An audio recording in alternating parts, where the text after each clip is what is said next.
ये है पाकुड़ और ये देख रहे हैं आप, चुनावी रंग में पूरी तरह से पाकुड़ रंग चुका है। यानी कहा जा सकता है कि पर्व और त्यौहार अब चुनाव के रूप में पूरे पाकुड़ के जनता में रंग चुका है। और 20 तारीख को यहाँ वोटिंग होंगे और 23 तारीख को नतीजे आएंगे। और कल ही न्यूज़ बॉक्स भारत ने आपको शनिवार देर रात बताया था कि 38 विधानसभा क्षेत्र में किस जिला से कितने प्रत्याशी खड़े होंगे उसकी जानकारी दी थी। तो फिर मैं जनता को बता रहा हूं पाकुड़ की, चूँकि लगभग 12 दिनों से न्यूज़ बॉक्स भारत पाकुड़ में है और पाकुड़ जिला से इस बार 16 प्रत्याशी चुनावी मैदान में हैं और 5 प्रत्याशी निर्दलीय हैं। और यहाँ कहा जा सकता है कि इंडिया गठबंधन की जो प्रत्याशी है कांग्रेस की निशात आलम, समाजवादी पार्टी से अकील अख्तर और आजसू बीजेपी गठबंधन से अजहर इस्लाम के बीच टक्कर होगा। लेकिन हवा कहाँ बनेगी ये तो जनता तय करेगा। अब यहाँ आप देख सकते हैं कि झारखंड मुक्ति मोर्चा यानी हेमंत सोरेन की सेना है। आप लोग भैया कहाँ जा रहे हैं और किसके पास आए हैं? हम लोग अभी निशात आलम के दौरे में है, वो हम लोग उसको माने आए हैं, स्वागत करने के लिए आए हैं। क्यों आप लोग निशात आलम का स्वागत करने आए हैं, क्या आखिर बात है? हम लोग का मेन मुद्दा है हेमंत सोरेन को जिताना है। पाकुड़ जिला में 3 सीट है आपका, 2 जेएमएम लड़ा है, 1 कांग्रेस लड़ा है। क्यों उस हेमंत सोरेन को लाना चाहते हैं, क्या काम किया? हेमंत सोरेन बहुत सा काम किया है। क्या काम किया, नाम बताइए। यहाँ बिजली माफ किया है, किसान का ऋण माफ किया है, मैया योजना जो है वो आपका 1000 करके दिया है। अगर हम लोग का हेमंत सोरेन दोबारा आया तो 2500 रुपया करके। भैया आप तो पार्टी वाला है तो आप तो हेमंत सोरेन का गुणगान करेंगे, काम कहाँ नहीं हुआ ये बताइए। पाकुड़ जिला 20 साल बीजेपी ने यहाँ शासन किया है, 20 साल में एक भी योजना दिखा दीजिए। पाकुड़ में विकास नहीं हुआ था। तो बीजेपी तो कहता है यहाँ बांग्लादेशी पूरा, आप लोग बांग्लादेश से भी कोई है भैया यहाँ तो बता दीजिए। नहीं है बांग्लादेश, सुनिए बांग्लादेशी का नियम है, आपका जो सेंट्रल में है वो बीएसएफ बॉर्डर जो है वो लोग आपका ये करेगा, रोक करेगा। लेकिन यहाँ कोई बांग्लादेशी नहीं है। ये चुनावी मुद्दा है, इसको आदमी को बरगलाने के लिए, दिग्भ्रमित करने के लिए ये सब बात बोल रहा है। असम में खुद जाके देखिए, आपका विषय हेमंत शर्मा ने ये झूठा अदा किया। अभी तक वहाँ संताल को ना संताली का कुछ दर्जा दिया, कुछ नहीं दिए दर्जा दिया। और झारखंड में आके बोलता है कि हम लोग आदिवासी का हित में काम करेंगे। यहाँ हेमंत सोरेन का जादू फिर चलेगा क्या? एकदम हेमंत सोरेन और कल्पना मुर्मू सोरेन जिंदाबाद, हेमंत सोरेन जिंदाबाद, इंडिया गठबंधन जिंदाबाद, निशात आलम जिंदाबाद। और क्या नाम हुआ आपका? मेरा हबीबुर रहमान है, हम पाकुड़ जिले के अल्पसंख्यक जिला अध्यक्ष है और हम लोग अभी निशात आलम के पक्ष में वोट मांगेंगे। आप बताइए भैया क्या नाम हुआ आपका? मेरा नाम सरफराज विश्वास। सरफराज विश्वास, क्या करने आए हैं सरफराज भाई यहाँ? हम यहाँ निशात आलम के स्वागत में वोट करते हैं ना? जी जी। कितना तारीख को वोट है? 20 तारीख को। 20 तारीख को वोट है। तो आप लोग तो माने पूरा इंडिया गठबंधन है यहाँ? हाँ हाँ जी। क्या पाकुड़ में फिर वही कांग्रेस का राज रहेगा या एकदम गठबंधन का राज रहेगा? एकदम। यहाँ काम हुआ है कि नहीं, रोड बना है कि नहीं? बहुत। आप जो इस रोड पे खड़ा है सब कांग्रेस ने बनाया है। अच्छा। इधर पूरा सब कांग्रेस बनाया है। बिजली बिल आया है कि नहीं? बिजली बिल नहीं आया, माफ हो गया। बिजली बिल माफ, मैया सम्मान मिला है कि नहीं? मिला है। अब पेंशन योजना जो है मिला है, सबको मिला है। पेंशन भी मिल रहा है। हाँ मिल रहा है। आप लोग थोड़ा किनारे होइए, चूंकि हम लोग रास्ता जाम कर दिए हैं। हम लोग वहाँ होइए, हम लोग उधर बात करेंगे या इधर आ जाइए। क्या भैया क्या नाम है आपका?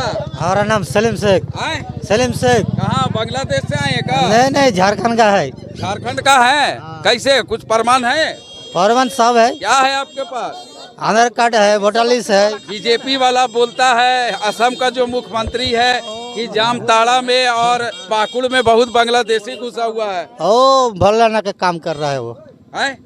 आपसे सरकार मांगेगा कागज की आप झारखंडी है तो दिखा दीजिएगा। ये देखा दे। आपके पास है? बिल्कुल है। बिल्कुल है। 1932 का खतियानी दिखा सकता है हम लोग। 32 का खतियानी भी है। अभी 32 का खतियानी हम लोग अभी देखा सकता है, हम लोग का पीढ़ी का है अभी। आखिर बीजेपी का जो नेता लोग है काहे बोलता पाकुड़ में बांग्लादेशी आ गया? बीजेपी का आदमी का पास कोई मुद्दा नहीं है। आदमी को कैसे बरगलाया जाए, किसी तरह से इधर से उधर करवा जाए, यही उन लोग का मुद्दा है।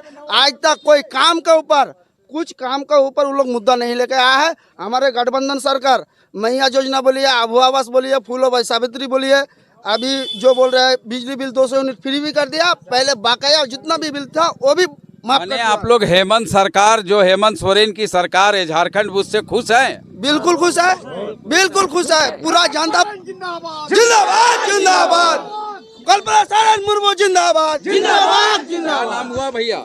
मेरा नाम असगर अली। असगर अली, कैसे हैं आप? बहुत अच्छा है।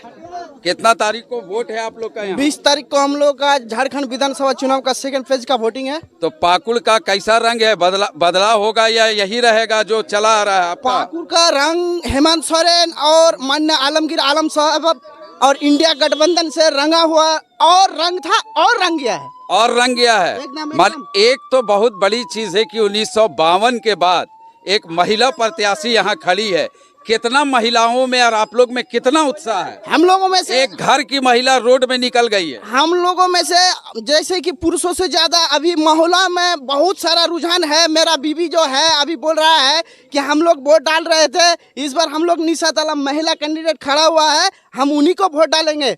और महिला में इतना जोश है, इतना जोश है, जैसे कल्पना सोरेन का नाम सुनता है, माननीय निशात आलम, श्रीमती निशात आलम जी का नाम सुना है। और हमारे पूर्वजों ने भी, मेरे जैसे माँ और बहन लोग हैं, पहले कभी नहीं सुना था कि महिला को भी उम्मीदवार बनाया जाता है। लेकिन इस बार पहली बार 1952 के बाद कांग्रेस से इंडिया गठबंधन की कांग्रेस प्रत्याशी निशात आलम को बनाया गया है। तो महिलाओं में बहुत जोश है। आप लोग चाहते हैं कि इस पाकुड़ के सरजमीन, इस धरती में कल्पना सोरेन भी आए?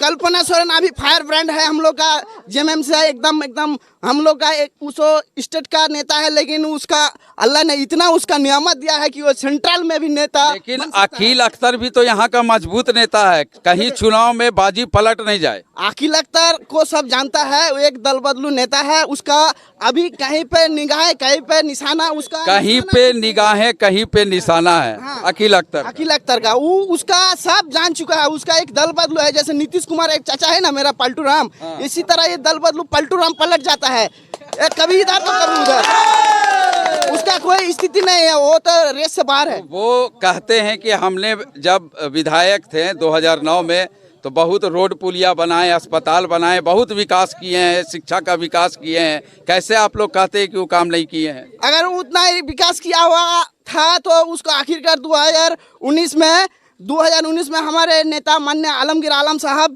फिर कैसे दिया?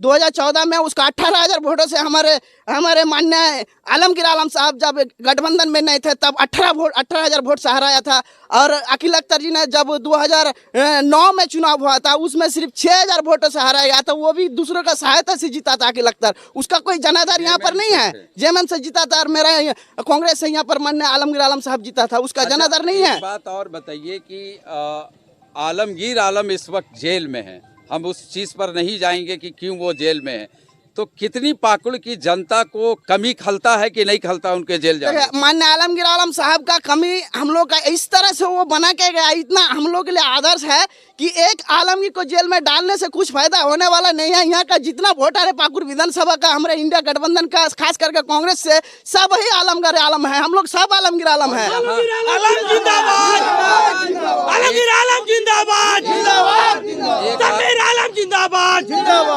एक आखिरी सवाल आपसे करेंगे कि आजसू और बीजेपी का गठबंधन है। आजसू भी बड़ी पार्टी है, बीजेपी भी बड़ी पार्टी है और उससे अजहर इस्लाम जी खड़े हुए हैं। क्या लगता है कि उनका असर चुनावी में मैदान में होगा कि नहीं? देखिए, एनडीए गठबंधन का कोई असर नहीं है। देखिए, इंडिया गठबंधन का इसलिए असर नहीं है कि सबसे बड़ा इफेक्ट पड़ता है जो इंडिया गठबंधन है, एनडीए गठबंधन है, वो सेंट्रल गवर्नमेंट में नरेंद्र मोदी का गठबंधन जो है वो अल्पसंख्यक विरोधी है। खास करके मुसलमानों के लिए ये बहुत ही एकदम सोचने लायक। क्यों बोलते हैं आपकी मुसलमान विरोधी है बीजेपी? क्या डर है उससे आप लोगों को? इसलिए बोलता है कि हेमंत बिश्व शर्मा को सब जानते हैं, जो आसाम का मुख्यमंत्री है, और आसाम में उसने सबसे पहले एनआरसी लागू किया जिसमें 16 लाख लोग अभी भी एनआरसी डिटेंशन कैंप पे है। उसमें से 8 लाख लोग खास करके हिंदू भाई बहन है और कुछ अल्पसंख्यक लोग हैं। और हेमंत बिश्व शर्मा का एक ही भाषा है कि पाकुड़ नहीं संथाल परगना में जो डेमोग्राफी कह रहा है कि डेमोग्राफी परिवर्तन हो गया है और यहाँ पर सब बांग्लादेशी घुसपैठी आके बैठ गया है। इसको लेकर हेमंत बिश्व शर्मा और निशिकांत दुबे गोड्डा का संसद जो है वो पार्लियामेंट में भाषण दिया था और उसके आदेश पर यहाँ पे हम लोग का जो पाकुड़ का कुछ गांव में पाकुड़ प्रखंड में सर्वे किया गया था जिसमें बीजेपी का ही नेतागण था और उसमें सरकार का सीओ साहब था और भी माननीय कुछ और भी लोग था बीजेपी से, खासकर उसका जो जांच कमेटी बनाया गया था SIT वही लोग आके जांच किया था, बूथ बूथ में आके जांच किया था। उसमें से जांच करने के उपरांत जब उसका निर्णय आया तो एक भी बांग्लादेशी साबित नहीं कर पाया है और हेमंत बिश्व शर्मा जहाँ भी जाता है जहर घोलता है कि संथाल परगना में बांग्लादेशी घुसपैठिया है और उसका भाषा जो बोल है वो हम लोग सोशल मीडिया में देखते हैं। वो कहता है कि हम इस्लाम को ख़त्म कर देंगे, इस्लाम एक कैंसर जैसा है, इसीलिए ये संथाल परगना में इसलिए इंडिया NDA गठबंधन का प्रत्याशी एक भी प्रत्याशी इस संथाल परगना से जीतकर रांची विधानसभा नहीं जा सकता है। तो आपने देखा कि ये जो युवा हैं इन्होंने बहुत बड़ी बात कही है कि जो बीजेपी का चुनावी मुद्दा होता है जाति धर्म को लेके और जिस तरह से मुसलमानों पर हमला करता है बीजेपी उसको लेके काफ़ी नाराज़गी है पाकुड़ विधानसभा क्षेत्र में और इनको साफ कहना है कि बीजेपी अगर आएगी तो सिर्फ मुसलमानों को टारगेट करेगी, मुसलमानों को बर्बाद करेगी। और भी लोग हैं, हम और भी लोग से जानना चाहेंगे क्या आप लोग चाहते हैं, यहाँ क्या चाहते हैं, किसको आप लोग वोट करिएगा यहाँ? जी झारखंड और कांग्रेस गठबंधन दोनों का काम हुआ है, जी काम होता है जी, सारे बहुत काम हुआ है, बहुत काम हुआ जी है। हम लोग बहुत खुश है। खुश हैं जी। रोजगार हुआ है कि नहीं? युवा लोग का रोजगार बहुत देखिए कुमारपुर और संग्रामपुर दो पंचायत है ना, इसी में ज्यादा काम हुआ है, ज्यादा काम हुआ है। क्या नाम हुआ आपका? हमारा नाम ईसा शेख है। तो आप लोग को पूरा यकीन है कि इस बार फिर से हेमंत सोरेन मुख्यमंत्री बनेगा? जी झारखंड जी का? जी पूरा उम्मीद जी, है? सारे मोहल्ला घूम के हम बता सकते हैं जी इंशाल्लाह इस बार फिर भी बनेंगे हेमंत सोरेन जी। तो यहाँ के जो ये कौन सा जगह में आप हैं या कौन सा जगह है? इस संग्रामपुर पंचायत है। तो आपने देखा कि जो संग्रामपुर पंचायत के लोग हैं इनमें जबरदस्त उत्साह है और इन लोगों का सीधा कहना है कि यहाँ इंडिया गठबंधन की जो प्रत्याशी है निशात आलम उसको छोड़कर यहाँ से कोई प्रत्याशी नहीं जीत सकता है। यहाँ दल बदलू नेता है लेकिन उनका नहीं चलेगा और इंडिया गठबंधन की जो प्रत्याशी है वही चुनाव जीतेगी। राहुल के साथ मैं आसिफ नईम, न्यूज़ बॉक्स भारत।